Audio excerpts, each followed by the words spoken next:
మన ప్రభువును రక్షకుడైన యేసుక్రీస్తు అతి శ్రేష్టమైన నామంలో అనుదిన దైవ కృపా కార్యక్రమం ద్వారా ఈ దినాన దేవుని మాటలు వింటున్న దేవుని బిడ్డలు ఆత్మీయులైన మీ అందరికీ ప్రత్యేకమైన వందనాలు తెలియపరుస్తూ ఉన్నాం. నిశ్చయముగా ఈ మాటలు వింటున్న మీకు ఆయన ఉన్నతమైన కృప తోడయుండునుగాక.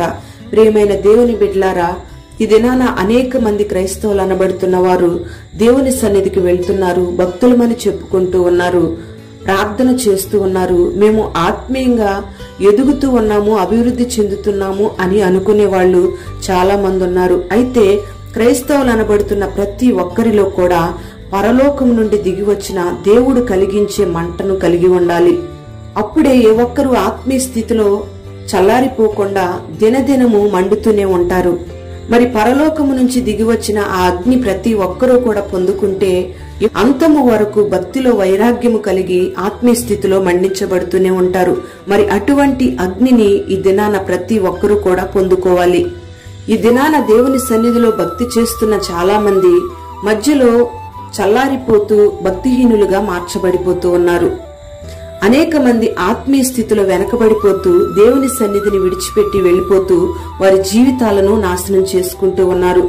వాళ్లను ఎందుకు ఇలా జరిగింది అని అడిగితే వాళ్ళు చెప్పే సమాధానం ఏమిటంటే, ఫలానా వ్యక్తిని బట్టి మేము ఈ రీతిగా మార్చబడ్డాము, ఫలానా వ్యక్తిని బట్టి మేము దేవుని సన్నిధికి దూరం అయ్యాము, చెడు వ్యసనాలకు బానిసలయ్యాము, ఆత్మీయ స్థితిలో చల్లారిపోయాము అని అనేక మంది చెప్తూ ఉంటారు. ప్రియ దేవుని బిడ్డలారా, ఇలాంటి వాళ్ళు మనుషులను బట్టి భక్తి చేసే వాళ్ళని, మనుషులను బట్టి మండించబడే వాళ్ళని మనకు అర్థమవుతూ ఉంటుంది.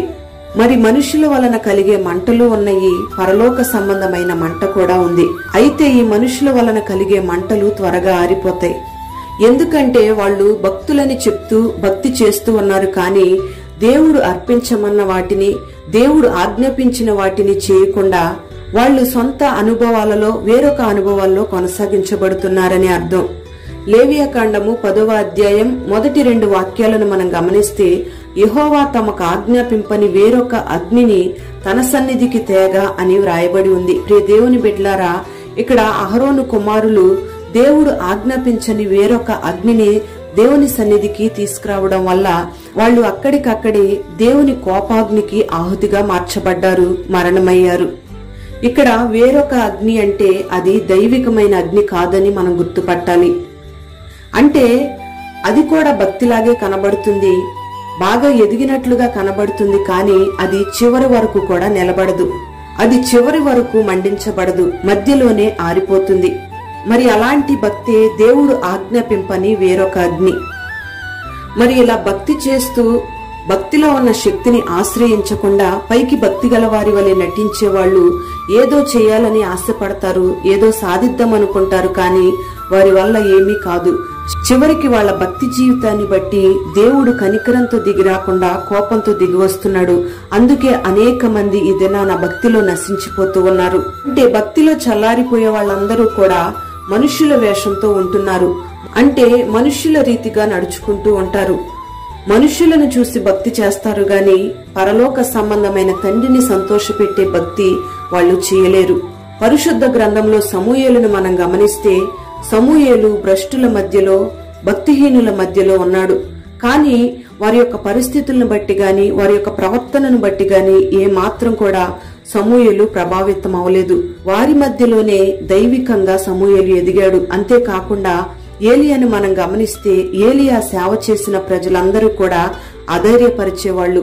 అంటే ఏలియా చుట్టూ ఉన్న ప్రజలందరూ కూడా సాతాను సంబంధులుగా కనబడుతూ ఉన్నారు. కానీ ఏ మాత్రం కూడా ఏలియా అధైర్యపడలేదు. అందుకే ఏలియాని పరలోకం ఆహ్వానించింది. సాక్షాత్తు దేవుడే దిగొచ్చి ఏలియాను పరలోకానికి తీసుకుని వెళ్లాడు.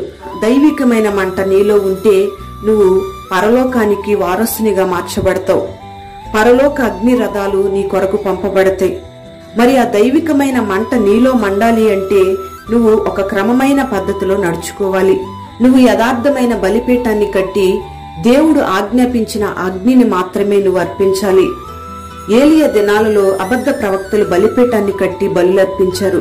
అగ్ని దిగిరావాలని ఎంతో ప్రయాసపడ్డారు. చెమట మాత్రమే కాకుండా వాళ్ళు రక్తాన్ని కూడా కార్చారు. కానీ అగ్ని ఏమాత్రం దిగిరాలేదు. వారి సేవ అంగీకరించబడలేదు. రక్తం కారేంతగా పోరాడినా వాళ్లకు ప్రయోజనం లేకపోయింది. మరి అదే బలిపీఠం మీద ఏలియా బలర్పించాడు. వాళ్ళు కట్టిన బలిపీఠాన్ని పూర్తిగా నేలమట్టం చేశాడు. ఎందుకంటే వాళ్ళు కట్టిన బలిపీఠం వాక్యానుసారమైంది కాదు. ఏలియా మాత్రం 12 రాళ్లతో బలిపీఠం కట్టాడు. ఇశ్రాయేలు గోత్రాలు 12. ఒక్కొక్క గోత్రానికి ఒక్కొక్క రాయి చొప్పున 12 రాళ్లు వేసి బలిపీఠాన్ని కట్టాడు. ప్రియ దేవుని బిడ్డలారా, ఇక్కడ గమనించాలి, 12 గోత్రాలు ఏకమైతేనే అగ్ని దిగి వస్తుంది. అంటే ఈ 12 గోత్రాలు కూడా ఐక్యతలోకి రావాలి. అలాంటి ఐక్యత కలిగిన బలిపీఠం నువ్వు కడితేనే నీలో పరలోక సంబంధమైన దైవికమైన అగ్ని నీలో కుమ్మరించబడినట్టు. పరలోకపు అగ్ని నీలో ఎప్పుడైతే ఉంటుందో నీలో సమాధానం ఉంటుంది, ఐక్యత ఉంటుంది, ప్రేమ ఉంటుంది, సహవాసం ఉంటుంది. పరలోకము నుంచి దిగి వచ్చే అగ్ని ఏ ఒక్కరిలో ఉండదో వాళ్లలో ఐక్యత, సమాధానం ఉండదు. వాటన్నిటినీ కూడా వాళ్ళు పోగొట్టుకుంటారు. ప్రియ దేవుని బిడ్డలారా, గమనించాలి, దైవికమైన పరసంబంధమైన అగ్ని నీలో పుట్టాలి అంటే ఆత్మీయంగా దైవికంగా ఎదగాలి అనే ఆలోచన నీలో ఉంటేనే ఆ మంట దిగి వస్తుంది. ప్రియ దేవుని బిడ్డలారా, మరి దేవుణ్ణి ఆరాధిస్తూ దేవుని సన్నిధికి వెళ్తూ ఆత్మీయ స్థితిలో నేను వర్ధిల్లుతున్నాను అని అనుకుంటున్న నువ్వు మోకరించి ప్రార్థన చేస్తున్నప్పుడు దేవుని యొక్క ప్రసన్నతను పొందుకుంటున్నావా? నువ్వు పాడుతున్న పాట ద్వారా దేవుని నామం మహిమపరచబడుతుందా? నువ్వు చేస్తున్న భక్తి ద్వారా నీకు ప్రయోజనం కలుగుతుందా? నిన్ను బట్టి ప్రభువు సంతోషిస్తున్నాడా? ఒకసారి నువ్వు ఆలోచన చేసుకోవాలి. మరి ఇలాంటి అనుభవాలు నీలో లేకపోతే దేవుని యొక్క అగ్ని నీలో లేదనే అర్థం. మరి పరసంబంధమైన పరలోకపు అగ్నిని నువ్వు పొందుకోవడానికి ప్రయాసపడాలి. ప్రియ దేవుని బిడ్డలారా, ఈ దినాన నువ్వు చేస్తున్న భక్తిలో నువ్వు అంతము వరకు నమ్మకంగా కొనసాగాలి. మనుష్యులను బట్టి మనుష్యుల కొరకు నువ్వు మండించబడకుండా దేవుని కొరకు, యథార్థత కొరకు, పరలోకము కొరకు నువ్వు అగ్నితో మండించబడాలి.